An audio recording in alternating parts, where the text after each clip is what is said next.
Let me go down the street and use my dollar. Yeah.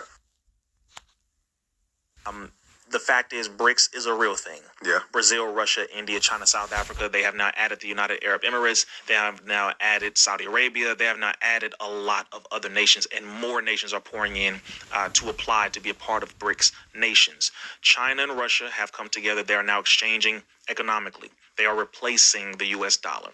This is a very real thing that we have never seen happen. And that's why we don't think it's possible, and we don't know how to respond, because we've never experienced this before. In our generation, any generation within the last 200, 300, 400 years, we don't even know that it's a real thing. We still think it's a video game, it's a movie, because we've been so numb to it. We're like, oh, cool. Let me go down the street and use my dollar. Yeah. There will be a point, and it is happening now. In Nigeria, as a matter of fact, they tried to go to the bank to take money out, and they said, we don't have any money. Yep. People who have Bitcoin in certain nations tried to get it out in U.S. dollars. They said, we can't give you that.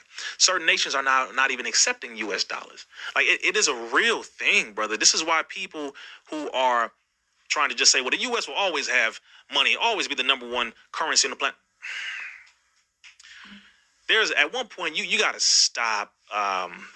You have to be honest about your failing nation, because it's not even yours to begin with. All right. Yeah. So you got to be honest about that too. It's like, you got to stop with this nonsense.